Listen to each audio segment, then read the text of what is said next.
देखिए कि आप देख रहे हैं SMS न्यूज़ और मैं हूं मुकेश कुमार। आज हम बात कर रहे हैं मध्य प्रदेश की राजधानी भोपाल।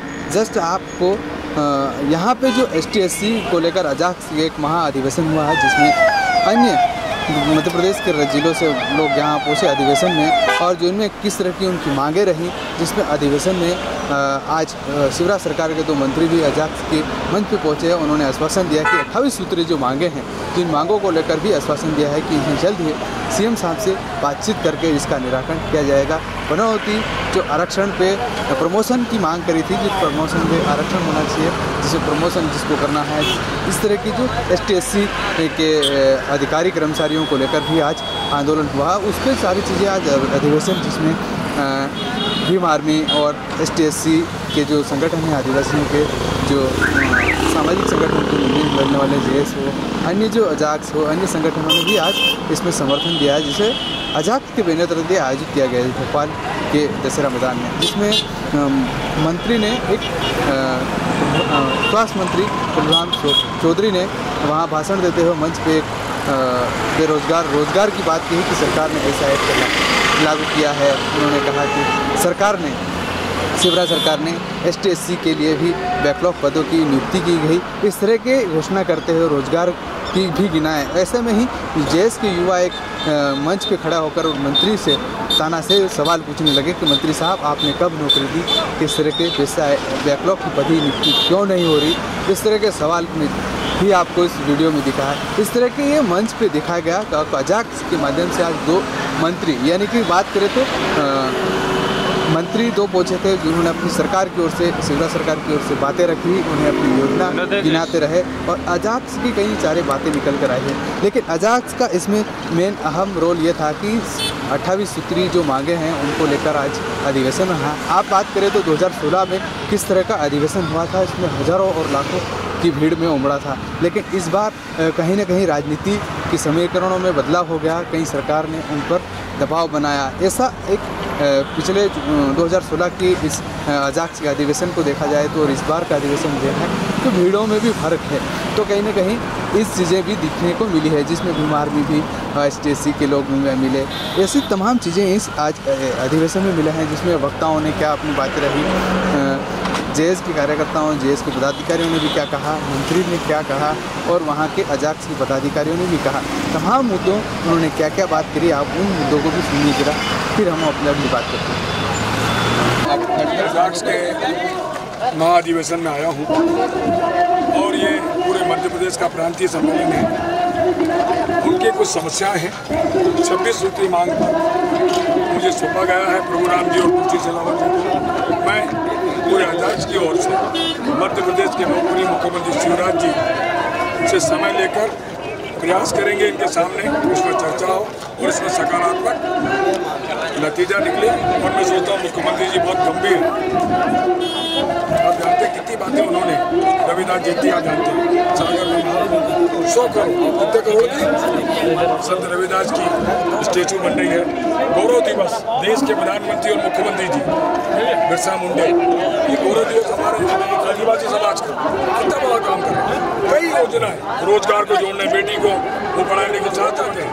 हमारे मुख्यमंत्री को विकास और प्रगति में गरीबों के बीच जाना, हर वर्ग के बीच में जाने का उनका एक बहुत अच्छा प्रयास रहता है। लेकिन यहाँ मंच से मंत्री रोजगार को लेकर एक युवक ने कहा कि रोजगार नहीं मिला, तो इसीलिए रोजगार से जोड़ेंगे। हमने बोला से आपने देखो, देश के और प्रदेश की कई रोजगार की योजनाएं चल रही हैं, उसको हमको उसका प्रचार करना चाहिए। मैंने बोला मंच से आपको, क्योंकि ध्रुव जी ने बहुत अच्छी बात बोली, उसको आगे बढ़ाना। चलो, अजाक्स आज महाअधिवेशन हुआ, जिसमें JS भी समर्थन दिया है, किन मांगों को? देखिए, अजाक्स और आदिवासी समाज की जो मांगे हैं वो लगभग समान है, लेकिन इन मांगों के अलावा हम आदिवासी समाज में एक बहुत बड़ी समस्या है, और वो समस्या है अपने वोट को लेकर के। आदिवासी समाज, SC समाज और OBC समाज हर 5 साल में विकास का चूजा पकड़ता है और सांपनाथ के मुंह में दे देता है, और विकास की उम्मीद करता है। फिर जब उसे 5 साल बाद विकास नहीं दिखता है तो वो विकास का दूसरा चूजा निकालता है और नागनाथ के मुंह में दे देता है, और फिर नागनाथ से भी वही उम्मीद करता है। तो कहीं ना कहीं गलती समाज कर रहा है। समाज को इस पे पुनर्विचार करना चाहिए कि आपको अपनी व्यवस्था में किसे चुनना है। आज जिन समस्याओं से हम लड़ रहे हैं, इस समस्या का बीज बोया था कांग्रेस ने, और बीजेपी ने उस बीज को बड़ा करके और कांटे उगा दिए। तो नागनाथ और सांपनाथ के बीच में आप कब तक विकास की उम्मीद करते रहोगे? ये विचार करने वाली बात है। तो कहीं ना कहीं हम सामाजिक संगठन, कर्मचारी संगठन, सारे लोग एसटी, एससी और ओबीसी समाज से ये अपेक्षा करते हैं कि वे अपने मतदान का उपयोग सही तरीके से करें, ताकि उसे विकास देखने को मिले, रोजगार देखने को मिले, नौकरियां देखने को मिले। इन्हीं सारे मुद्दों को लेकर के जयस और जितने भी सामाजिक संगठन हैं अन्य, अजाक्स के समर्थन में आज भोपाल आए थे। मंत्री भाषण दे रहा था तो आपने जी सवाल करने की कोशिश की, क्या मुद्दा क्या? जी देखिए, आज का जो भोपाल में अजाक्स के तत्वाधान में जो आंदोलन था, एक तरीके से सरकार के खिलाफ था, क्योंकि जो मांगे थी हमारी वो सरकार से थी, और सरकार के मंत्री अगर मंच से आकर सरकार की खूबियाँ गिना रहे हैं तो हम किसके विरोध में आए हैं? हमारा विरोध किसी व्यक्ति विशेष से या किसी मंत्री से नहीं है, हमारा विरोध उस सिस्टम से है जो सिस्टम आदिवासियों को और एससी समाज के लोगों को पीछे धकेल रहा है। आज आप देखिए 2016 से यहाँ पर 2016 में जब आंदोलन हुआ था अजाक्स के नेतृत्व में, तब पदोन्नति में आरक्षण की मांग हुई थी। तब से लेकर आज तक सरकार भाजपा की है। उस सरकार ने पदोन्नति में आरक्षण क्यों नहीं लागू किया? जब माननीय सर्वोच्च न्यायालय कह चुका है कि सरकारें इस पर डिसीजन ले सकती है, तो सरकार को उस पर डिसीजन लेना चाहिए। आप देख रहे हैं अभी वर्तमान में जिस तरीके से बेरोजगारी का आलम है, ये लोग सरकार के मंत्री मंच के माध्यम से कह रहे थे हमने वैकेंसी निकाली। आपने वैकेंसी कहाँ निकाली है? हमारे 1,70,000 के लगभग जो बैकलॉग पद है एसटी, एससी, ओबीसी के, वो आप भरने की बात नहीं करते हैं। आप कह रहे हैं कि वैकेंसी निकाली। आज किसी का विद्यार्थी का सेंटर जो इंदौर में रहता है, इंदौर का सेंटर प्राइमरी में लिया था, उसका सेंटर नीमच उठा के आपने दे दिया, आपने जबलपुर दे दिया। आप जो बेरोजगार युवा है उनके पास रहने खाने के संसाधन नहीं होते, उनके पास पैसे की दिक्कत होती है, उनको आज आप नीमच दौड़ा रहे हैं, आप जबलपुर दौड़ा रहे हैं, आप भोपाल भेज रहे हैं। तो क्यों आर्थिक रूप से भी कमजोर करने की कोशिश की जा रही है? तो यहाँ की जो मध्य प्रदेश की सरकार है यह पूर्णतः आदिवासियों के विरोध में काम कर रही है, एससी समाज के विरोध में काम कर रही है। आज आप देखिए दिन ब दिन जिस तरीके से एसटी, एससी, ओबीसी के लोगों पर दिन ब दिन अत्याचार बढ़ रहे हैं, ये किसके सरकार में हो रहे हैं? ये सवाल हम लोग मंत्रियों से कर रहे थे, और करना जायज है। वो जनप्रतिनिधियों को इनका जवाब देना चाहिए, लेकिन वह जवाब नहीं देते हैं, अपना मुंह बंद करके साइड वे हो जाते हैं। यह नहीं होना चाहिए। जनता ने उनको जनप्रतिनिधि चुना है ताकि वह जनता की सेवा करे, जनता के सवालों के जवाब दे, और यही विरोध हम लोगों का रहेगा। जब तक सरकार, गूंगी बहरी सरकार इन लोगों की आवाज़ दबे कुचले की आवाज़ नहीं सुनेगी, तब तक हम लोग विरोध करेंगे। और जिस तरीके से ओल्ड पेंशन योजना को बंद कर दिया गया, उसको बहाल करने की मांग भी थी। आज तमाम जो बेरोजगार युवा थे, कर्मचारी अधिकारी गण थे, वो सभी लोग आए थे। आप आज देख रहे हैं कि कर्मचारी अधिकारी को इस तरीके से ट्रीट किया जा रहा है कि अगर वह समाज हित की बात करता है तो उसको सस्पेंड कर दिया जाता है, इसको ट्रांसफर कर दिया जाता है। क्यों भाई? संविधान की बात करना, समाज की बात करना गलत है क्या? एक कर्मचारी होकर अपने समाज की बात नहीं करेगा, पढ़ा लिखा शिक्षित होकर अपने समाज की बात नहीं करेगा तो कौन करेगा? हम यही संदेश देना चाहते हैं कि जिस तरीके की व्यवस्था मध्य प्रदेश में संचालित हो रही है, यह व्यवस्थाओं को बदलना चाहिए, और जो समाज के हित में हो, जो आदिवासियों के, दलितों के, ओबीसी समाज के, अन्य पिछड़ा वर्गों के हित में हो, उस सरकार को उन समस्याओं का समाधान करना चाहिए। नहीं तो आने वाले समय में ये कर्मचारी अधिकारी गण जाग चुके हैं, ये बेरोजगार युवा जाग चुके हैं, सरकार को उखाड़ के फेंक देंगे। हम लोग बार बार कह रहे हैं कि हम लोग जो सरकार आदिवासी हित में काम करेगी उसके पक्ष में रहेंगे, लेकिन जो सिस्टम है, जो संवैधानिक अधिकार है, वो पूर्णतः लागू होना चाहिए।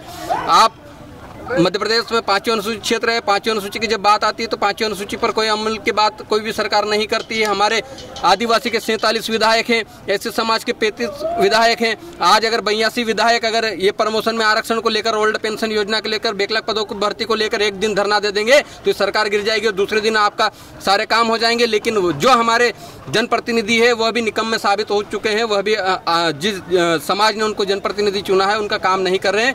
हम उनसे सवाल जवाब करते रहेंगे जब तक इन समस्याओं का हल नहीं होता।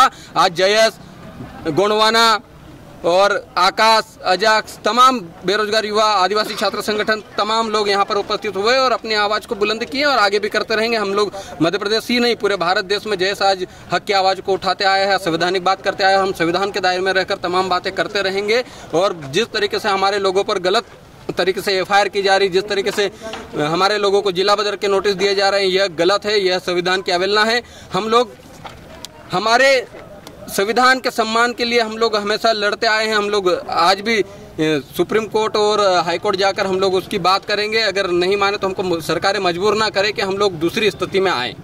तो आपके चैनल के माध्यम से मैं इतना कह देना चाहता हूँ सरकार को, सरकार आदिवासियों को, दलितों को दबाना, उनको प्रताड़ित करना बंद करे, अन्यथा आने वाले समय में आप मुखी खाएंगे।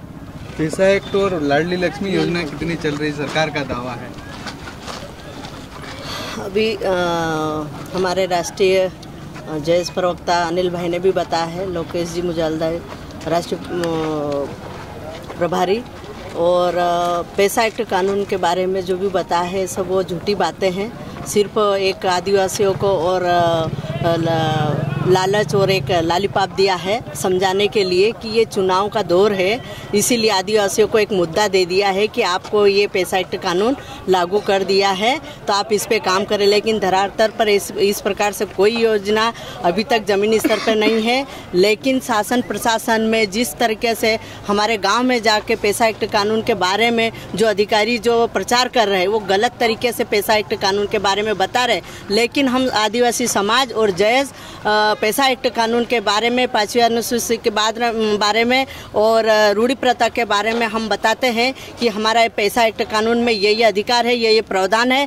हम और सामाजिक संगठन जो पैसा एक्ट कानून की जानकारी दे रहे हैं वो सही है, और प्रशासन सिर्फ पॉलिटिक्स करके, पॉलिटिक्स के तौर पे उसको लागू करने की कोशिश कर रहे हैं। लेकिन हम समाज इस संघर्ष में हम लड़ेंगे और पैसा एक्ट कानून को सही तरीके से क्रियान्वयन करके हम समाज को आगे बढ़ाएंगे।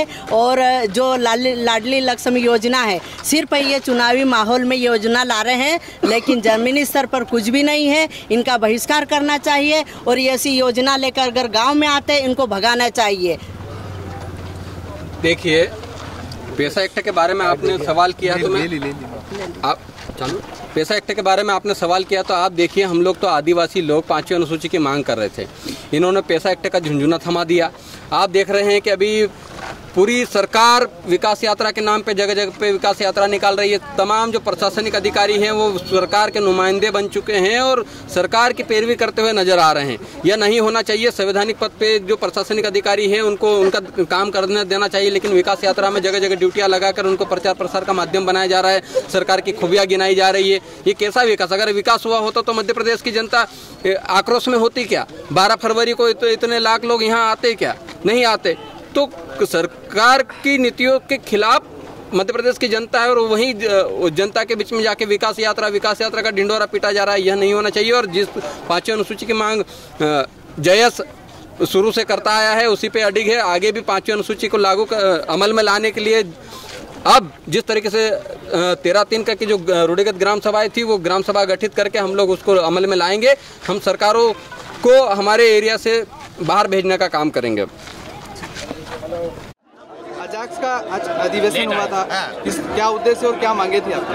हमारी जो 27 सूत्री मांगे हैं, पदोन्नति में आरक्षण, बैकलॉग की भर्ती की जाए, मंदिरों में जनसंख्या के आधार पर पुजारी बनाया जाए, इंडस्ट्री में हमारी पूरी जनसंख्या के आधार पर भागीदारी किया जाए, जो ज़मीन है उसमें हमारा जनसंख्या का बंटवारा किया जाए, जो अतिथि विद्वान है PSC पास उनको रेगुलर किया जाए, और सबसे जो अहम है कि हमारे साथ जो डिस्क्रिमिनेशन हो रहा है और जो हमारे आवेदन है उसको FIR दर्ज किया जाए, उसको जांच बाद में किया जाए, पहले FIR दर्ज किया जाए। अभी क्या हो रहा है कि जांच के नाम से FIR दर्ज नहीं करते, जांच में रख लेते हैं और जांच कहीं पूरी होती नहीं है, जिससे अत्याचार अन्याय हमारे लोगों के साथ बढ़ रहा है, वो समाप्त किया जाए और हर जगह हमारी भागीदारी ओल्ड पेंशन योजना लागू किया जाए, जो पुरानी पेंशन है उसको लागू किया जाए। और जितनी हमारी 27 मांगे, इंडस्ट्री हो गई और जो वित्त विकास निगम है उसकी जो पुरानी सब्सिडी जारी रखा जाए, जो गुमिटियाँ हैं उनको सही जगह विस्थापित किया जाए ताकि रोजगार के अवसर उपलब्ध हो। और जब तक हम अनुसूचित जाति जनजाति के 40% संख्या को विकास के मुख्य धारा में नहीं लाएंगे, जब तक यह प्रदेश बीमारू राज्य रहेगा। यदि इसको उत्कृष्ट राज्य बनाना है और विकसित राज्य बनाना है तो अनुसूचित जाति जनजाति को उनकी जनसंख्या के आधार पर हर स्तर में भागीदारी देना ही पड़ेगी और हम लोग संवैधानिक तरीके से भागीदारी लेंगे। 2016 की जो अधिवेशन हुआ उसमें कहीं ज़्यादा पब्लिक, इस बार बहुत भीड़ कम दिखी, ऐसा क्यों? देखिए, अजाक्स का उस समय आक्रोश था। अभी हम लोग जो है ना एक अपनी मांग रखने के लिए बुलाया है, रखा है, और नहीं होगी तो हम 2016 से भी भीड़ रखेंगे। अभी हमारा भीड़ का उद्देश्य नहीं था, हम अपने सदस्यों को बुलाए थे कि हमारी मांग माने। शासन को हम आगाह करना चाहते हैं कि हमारी मांग मान लें, क्योंकि हम संवैधानिक मांग कर रहे हैं। शिवराज सरकार के 2 मंत्री भी पहुंचे थे, उसमें क्या आश्वासन दिया? आश्वासन दिए हैं कि हम पूरी जो है मांगों गंभीरता से चर्चा करेंगे माननीय मुख्यमंत्री जी से और पूरा कराने का प्रयास करेंगे। Thank you. तो आपने तमाम पदाधिकारियों की बात सुनी हो, किस तरह के उन्होंने मुद्दे रहे, क्या की बातें थी, क्या मांगे हैं, मंत्रियों ने क्या बताया और उद्बोधन के बीच मंच से क्या माहौल बने, वो तमाम चीज़ें आपने देखी। तो ये भोपाल, मध्य प्रदेश की राजधानी भोपाल में आंदोलनकारियों अजाक्स की बैनर तले आयोजित किया गया, जिसमें कई वक्ताओं ने भी अपनी बातें रखी अजाक्स की 28 सूत्री मांगों को लेकर भी। आप अधिकारी कर्मचारी जिन्हें आरक्षण के प्रमोशन होने की भी बात कही, जिसमें कई मुद्दे हैं उनके जिन्हें कई सालों से सरकार नहीं क्रियान्वित कर रही है, उन्हें मांग कर रही है। बैकलॉग की पदों की भर्ती क्यों नहीं हो रही है, इस तरह के तमाम जो मुद्दे हैं उन मुद्दों को लेकर आज अधिवेशन में अजाक्स के पदाधिकारियों ने कहा, जेएस ने कहा, आपने तमाम पदाधिकारियों को भी सुना। तो ऐसे ही हम आपको अन्य और खबरें लेकर आएंगे। इसके पहले आप हमारे SMS न्यूज़ को पहली बार जुड़े हैं तो सब्सक्राइब करना बिल्कुल भी ना भूलें। आपके कमेंट बॉक्स में अपना सुझाव और बातें रख सकते हो, और ऐसे ही हम आपके देश प्रदेश में तमाम खबरें लेकर आते रहेंगे SMS न्यूज़ पे। मैं हूँ मुकेश कुमार, नमस्कार।